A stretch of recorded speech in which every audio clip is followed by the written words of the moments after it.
Olá, meus queridos, vamos dando sequência aos nossos estudos de recursos. E agora nós vamos falar mais especificamente da apelação, que é o recurso por excelência. Tá certo?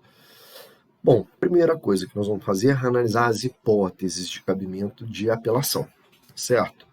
Depois que a gente analisar as hipóteses, nós vamos ver o prazo de interposição. E depois nós vamos falar do rito, o que acontece depois que eu interponho. Ok? Bom, nós vamos começar falando lá do dispositivo contido no artigo 593 do Código de Processo Penal. Vamos lá, vamos colocar aqui o 593 na nossa tela. O que diz o 593? Caberá apelação no prazo de 5 dias. Então já estamos falando até do prazo junto aqui, ok? Prazo de 5 dias. Esse prazo é um prazo peremptório, é um prazo próprio. Não interpôs dentro desses 5 dias, precluiu o direito de recorrer, transitou em julgada a decisão. Então, prazo de 5 dias para interpor o recurso de apelação. Quais são as hipóteses de cabimento da apelação? Primeiro, inciso primeiro, das sentenças definitivas de condenação ou absolvição proferidas por juiz singular. Então, olha, lá no o juiz da primeira vara criminal condenou o réu, cabe apelação? Cabe apelação. Artigo 593, 1. No prazo de 5 dias a partir do momento em que a parte toma ciência da decisão de condenação. Teve a absolvição. O juiz lá da primeira vara criminal absolveu o réu. O Ministério Público ou o querelante poderão apelar no prazo de 5 dias a partir do momento que toma ciência dessa sentença de absolvição. Ok? Bom, seguimos em frente. Essa é a primeira hipótese, então sentença que condena ou que absolve, cabe apelação. Inciso 2. Das decisões definitivas ou com força de definitivas proferidas por juiz singular nos casos não previstos no capítulo anterior. Capítulo anterior, gente, é do recurso em sentido estrito. Tá certo? Quer ver uma decisão definitiva ou com força de definitiva que não está prevista no artigo 581, que são as hipóteses de recurso em sentido estrito? Por exemplo, a decisão que impronuncia o réu.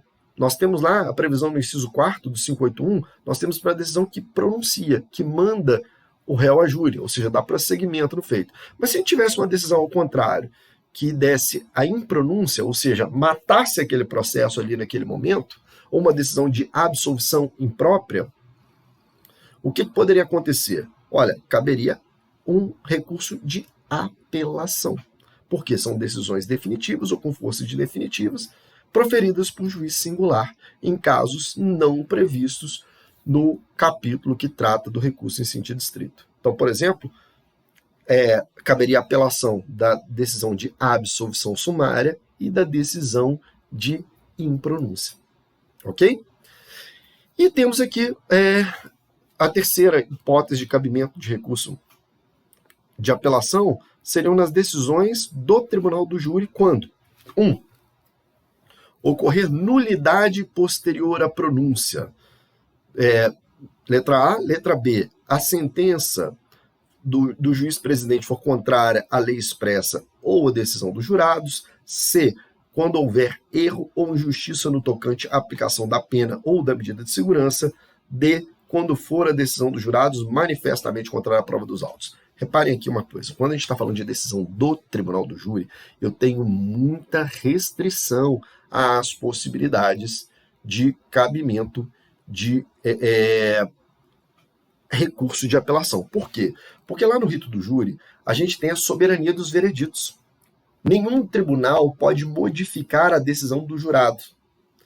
Um tribunal ele pode modificar a decisão do juiz, mas do jurado não, por conta da soberania dos vereditos, que é uma característica do tribunal do júri, do rito do tribunal do júri.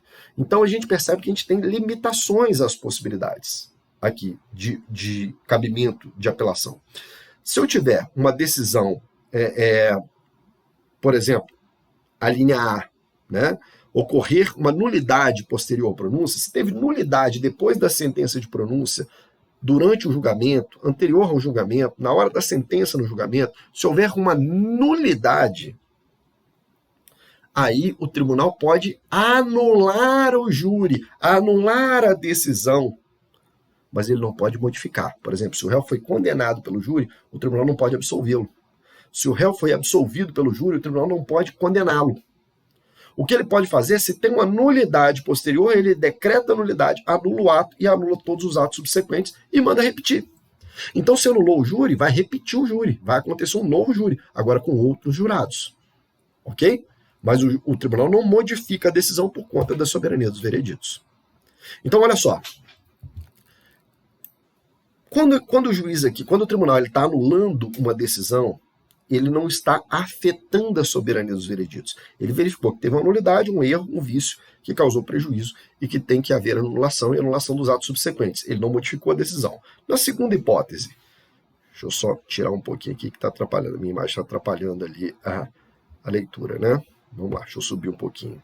Na segunda hipótese, se for a sentença do juiz-presidente contrária à lei expressa ou à decisão dos jurados, olha, se a decisão do juiz-presidente, na hora da sentença, ele cometeu uma ilegalidade, não é nada a ver com o jurado, nada a ver com o jurado. A decisão dele, porque o jurado decide. Por 4 votos, o jurado condena, por 4 votos, o jurado absolve. Por 4 votos, o jurado reconhece a qualificadora, por 4 votos, o jurado afasta a qualificadora, reconhece o privilégio. Isso é decisão do jurado. Essa não pode ser modificada. Mas o juiz, na hora de interpretar essa decisão dos jurados, se ele comete uma ilegalidade, se ele viola a lei federal na hora de sentenciar, porque quem dá a sentença é o juiz, presidente, ou se ele dá uma decisão contrária do que o jurado decidiu, caberá apelação. Apelação para quê? Para anular a sentença.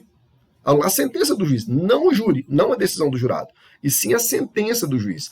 E aí o que aconteceria? O tribunal mandaria voltar e não realizar um novo júri. Ele simplesmente mandaria o quê? Anular aquela sentença e o juiz dar uma nova sentença com base na decisão dos jurados que já foi tomada lá atrás. Ok? Isso também não viola a soberania dos vereditos, ao contrário, está preservando a soberania dos vereditos. Está preservando a decisão do jurado. Ok? C. Quando houver erro ou injustiça no tocante à aplicação da pena ou da medida de segurança. Quem aplica a pena, gente, é o juiz-presidente, não é o jurado. Então aqui, o tribunal não está retocando a decisão do jurado, ele está retocando a sentença do juiz, que ao interpretar aquela decisão dos jurados, ele aplicou uma pena, ele fez a dosimetria da pena. E na dosimetria da pena ele pode ter sido injusto, pode ter dado mais pena do que devia, ou pode ter dado menos pena do que deveria. E a parte que entender que foi prejudicada pode apelar com o intuito de modificar essa pena. E aí o tribunal pode modificar, pode reformar a sentença. Pode aumentar a pena ou diminuir a pena, porque ele não está mexendo com o jurado, ele está mexendo apenas com a decisão do juiz presidente. Então ele não está violando a soberania dos vereditos. E quando for a decisão do jurado manifestamente contrária à prova dos autos. Aqui eu tenho uma questão. Por quê? Olha só. O tribunal ele tem que respeitar a decisão dos jurados. Mas hoje, ainda, pelo que está previsto na nossa legislação, previsto mais especificamente no 593, 3, letra D, se a decisão não tiver nenhuma base probatória, se toda a base probatória tiver, por exemplo, pela condenação, não tiver nenhum mínimo de prova, nenhum resquício de prova que pudesse autorizar uma absolvição, e os jurados absolveram, o que pode fazer o tribunal? Ele pode dizer, olha, calma aí, mas essa decisão não tem nenhuma base probatória. Não tem nenhuma base probatória, eu posso anular e mandar a novo júri. O tribunal não pode reformar, ele não pode modificar a decisão do jurado, mas ele, se não tiver nenhuma base, nenhum resquício de prova que sustente aquela decisão, por mais fraca que seja, não tem nada, aí o que faz o tribunal? Ele pode anular por uma única vez. Ele anula aquela decisão e manda um novo júri. E o próximo júri? A decisão que tiver, condenar ou absolver, vai ter que ser respeitada. Tá certo? Não pode anular 2 vezes por decisão manifestamente contrária à prova dos autos. Atenção a essa palavrinha aqui, ó, manifestamente, tá? Vamos imaginar o seguinte. Eu tenho 10 testemunhas no processo. 10 testemunhas. 9 dizem que viram o réu matando a vítima. Uma testemunha diz que o réu não matou a vítima porque ele estava com ele em outro lugar. Ok? Ou seja, 9 testemunhas falam, eu estava lá e eu vi o réu matando. Uma testemunha diz, não era ele, porque ele não estava lá, ele estava comigo em outro lugar. Os jurados vão lá e absolvem o réu. Os jurados absolveram. Ele não diz o porquê que ele absolveu. Ele simplesmente, ou ele absolve, ou ele condena. Né? Sigilo das votações. Uma outra característica do júri. Então, olha só. O jurado absolveu. O tribunal olhando falou assim, mas que absurdo, tem 9 testemunhas presenciais. Ele pode anular essa decisão por decisão manifestamente contrária à prova dos autos? O que vocês acham? Não. Por que não?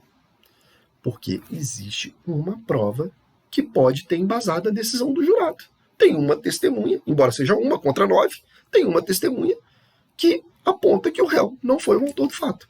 Então essa decisão não é manifestamente contrária à prova dos autos. Ela tem uma base de sustentação. E quem vai julgar se é fraco ou se é forte é o jurado, não é o tribunal. Só se eu tivesse 10 testemunhas, das 10 que foram ouvidas, 10 garantido que foram réu, que ele estava lá. E os jurados absolveram. Numa negativa.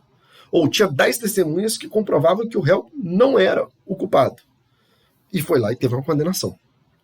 Ou seja, só quando toda a prova indicava para um lado e a decisão foi para o outro, é que existe a possibilidade de uma única anulação por decisão manifestamente contrária à prova dos autos, prevista aí na linha D. Ok, senhores? Bom, seguindo em frente, se a sentença do juiz-presidente for contrária à lei expressa ou divergida a resposta dos jurados aos quesitos, o tribunal é de quem fará a devida retificação. O que ele pode fazer? Ele pode modificar a sentença do juiz. Ele não modifica a decisão do jurado. Ele modifica a sentença do juiz, sem nenhum problema. Interposta a apelação no fundamento do 3C, vamos lá, só lembrar aqui que nós estamos falando da quantidade de pena, houver injustiça no tocante à pena. Tá certo? Deste artigo, o tribunal é de quem, se lhe der provimento, retificará a aplicação da pena ou da medida de segurança. Mais uma vez, está mexendo na decisão do juiz. Pode, sem nenhum problema. Ok? Pode mexer, só não pode mexer na do jurado. Então, o tribunal pode subir a pena, baixar a pena, para chegar na pena justa, sem nenhum problema. E, se a apelação fundar-se no inciso 3D, que é a decisão manifestamente contra a prova dos autos, o tribunal é de quem se convencer que a decisão dos jurados é manifestamente contrária à prova dos autos, dar-lhe-á provimento para sujeitar o réu a novo julgamento. Não se admite, porém, pelo mesmo motivo, uma segunda apelação. Exatamente o que a gente já tinha falado.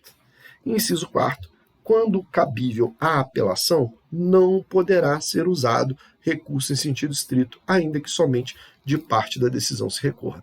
Lembra que nós falamos, quando a gente estava falando de recurso em sentido estrito, que se eu tiver uma decisão mais ampla, que for discutir algo mais amplo, que aparentemente caiba recurso em sentido estrito, ou cabe apelação, que deveria prevalecer a apelação? Lembra-se disso?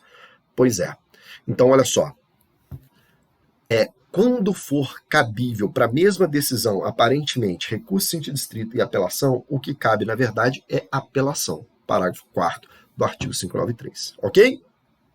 Bom, falamos das hipóteses de cabimento. Ok? A apelação da sentença absolutória não impedirá que o réu seja posto imediatamente em liberdade. Então, se o réu foi absolvido, ele estava preso, ele vai ser colocado em liberdade imediatamente. Ok? E a apelação não suspenderá a execução de medida de segurança aplicada provisoriamente. Se o sujeito foi determinado para ele, foi absolvido sumariamente, foi determinado para ele uma medida de segurança, ainda que ao apelar, eu não suspendo essa medida de segurança. Ele vai cumprindo a medida de segurança enquanto ele está apelando, ok? Bom, a apelação da sentença condenatória terá efeito suspensivo, salvo no disposto do artigo 393, a aplicação provisória das interdições de direito e das medidas de segurança, e no caso de suspensão condicional da pena, tá certo? Fora isso, sempre vai ter efeito suspensivo, ou seja, não precisa ser cumprida de pronto, de imediato. Fica suspenso até o julgamento da apelação.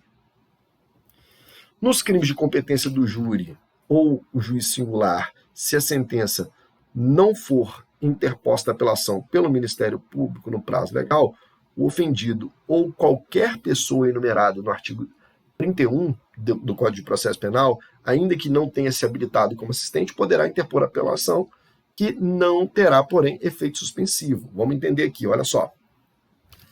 houve absolvição.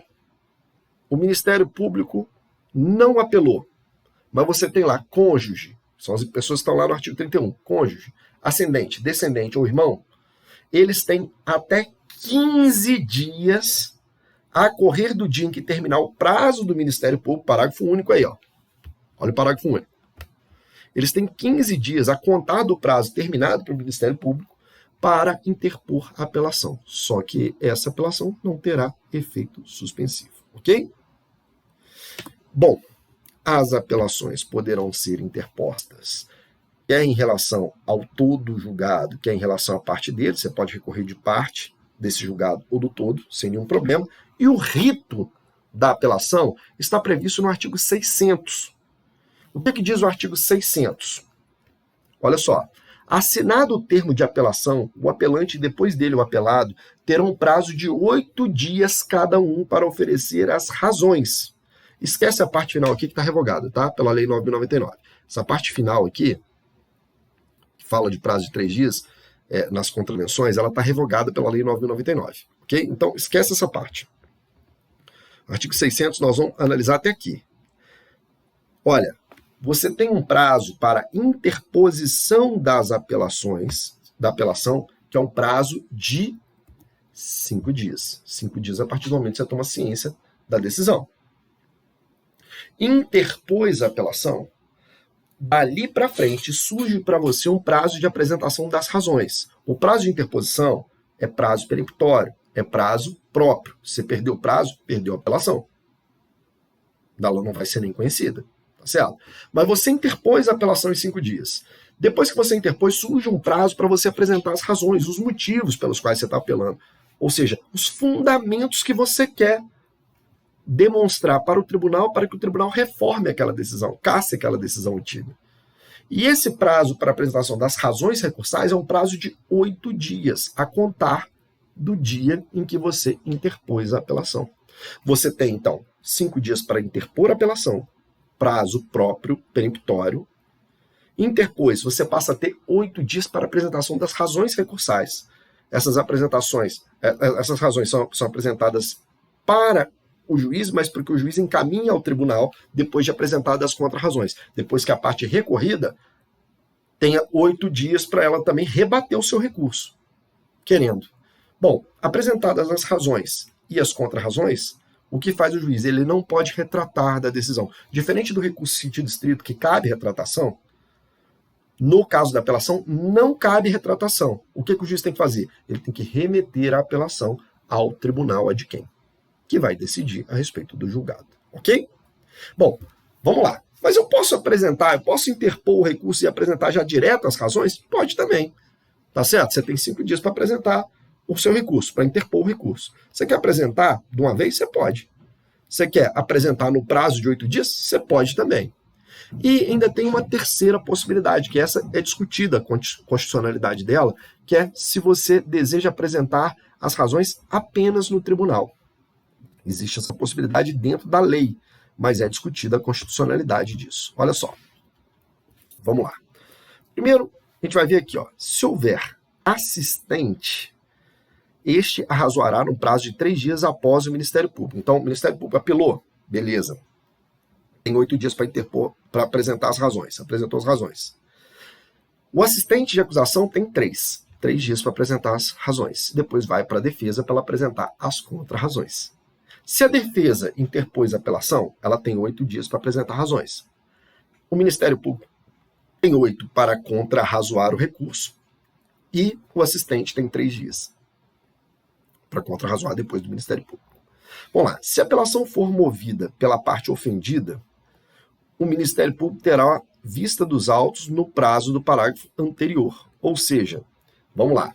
Se eu tiver querelante e querelado, o Ministério Público não for parte, o querelante apelou, o Ministério Público terá 3 dias de prazo para poder falar a respeito das razões recursais. Ok?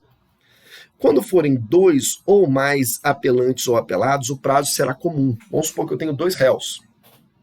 Os 2 réus querem apelar da decisão. os dois têm o prazo de 5 dias para apelar e 8 dias para apresentar razões. Não é sucessivo, não é 5 dias para um, 5 dias para o outro, depois 8 dias para um, 8 dias para o outro, não. É 5 dias para os dois apelarem. E depois 8 dias para os dois apresentarem as razões recursáveis. Ou seja, prazo comum, ok? Se o apelante declarar, e aí atenção no parágrafo 4º, que é o que eu falei com vocês da possibilidade de apresentar as razões no tribunal. Se o apelante declarar na petição ou no termo, ao interpor a apelação, que deseja razoar na superior instância, serão os autos remetidos ao tribunal adquém, onde será aberta vista às partes, observados os prazos legais, notificada às partes por publicação oficial. Então vamos lá. O réu interpôs a apelação e quando ele interpôs diz, olha, eu não quero apresentar razões agora, eu não quero os 8 dias para apresentar razões agora, eu quero apresentar razões somente no tribunal. Se ele fizer isso, o que vai acontecer? Vai subir a apelação dele para o tribunal e depois o tribunal vai intimá-lo para apresentar as razões no tribunal. Vai dar a ele o prazo de 8 dias no tribunal e a parte contrária 8 dias para poder rebater a apelação. Ok? Bom, senhores, esse é o rito da apelação. Esse é o rito da apelação. É o mais importante para a gente entender a respeito de apelação aqui, né? O rito, então, está no artigo 600. As hipóteses de cabimento estão no 593 e o rito no 600. Aí é o básico para a gente poder entender um pouquinho de apelação, conseguir entender um pouquinho como é que funciona esse tipo de recurso. Grande abraço a todos, até a próxima.